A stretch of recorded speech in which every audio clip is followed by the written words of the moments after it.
Everyone in the military hospital knew one name, and they spoke it in whispers: Commander Ryan Hale.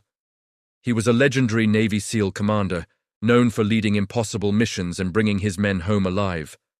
On the battlefield, he was fearless. But after a brutal explosion during a classified mission, everything changed. Ryan survived, but barely. Shrapnel injuries shattered his body, and something far worse wounded his spirit. When he was brought to the military hospital, doctors quickly realized the problem wasn't just physical. The commander had shut down. He refused treatment, ignored orders, and barely spoke to anyone. Nurses avoided his room, doctors grew frustrated, some even feared him. Ryan stared at the wall day after day, his eyes cold and empty. He pushed away anyone who tried to help. More than one nurse requested reassignment after being yelled at or ignored completely. "He's impossible," they said. "He doesn't want to live," others whispered. Then one day, a new nurse was assigned to his ward. His name was Adam Brooks. Adam wasn't famous, he wasn't loud, he wasn't afraid either. He was a former combat medic who had seen war up close. He understood silence, he understood pain, and most importantly, he understood soldiers. On his first day, Adam walked into Ryan's room calmly. "Good morning, Commander," he said respectfully. No response. Adam checked the IV, adjusted the blanket, and spoke again.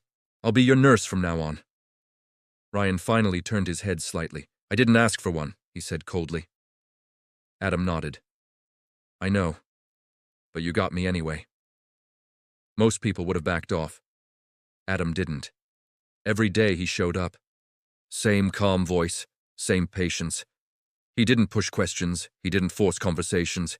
He talked about small things: weather, food, sports, hospital routines. Ryan stayed silent. Weeks passed. Then one night, everything changed. The hospital lost power during a storm. Emergency lights flickered on. Adam rushed through the hallway, checking patients. When he reached Ryan's room, he found him sitting upright, breathing heavily. His hand was shaking. Nightmares. Adam pulled up a chair and sat down. "Battlefield dreams?" he asked softly. Ryan clenched his jaw. "They should have died," he whispered. "Not me." Adam stayed quiet for a moment. "Every soldier thinks that at some point," Adam said. "But the truth is, you survived because your mission isn't over." Ryan looked at him sharply. "You don't know what I lost," he snapped. Adam met his eyes. "I lost my entire unit," he said quietly. "I was the only one left." Silence filled the room. For the first time since the explosion, Ryan's eyes softened. That night, Ryan talked. He spoke about the explosion, the screams, the men he couldn't save, the guilt that crushed him every morning he woke up alive. Adam listened. He didn't interrupt. He didn't judge. From that day on, Ryan allowed treatment. Physical therapy started slowly. Pain was unbearable. Ryan wanted to quit many times, but Adam stayed with him.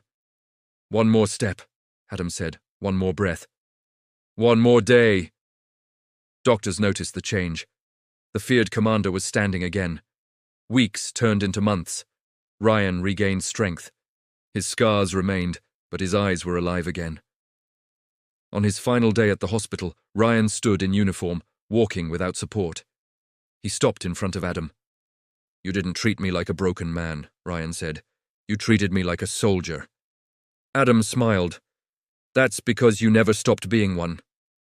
Ryan saluted him, not as a patient, but as a brother. And from that day forward, the story spread through the hospital. Everyone feared the wounded SEAL commander until the new nurse stepped in and brought him back to life.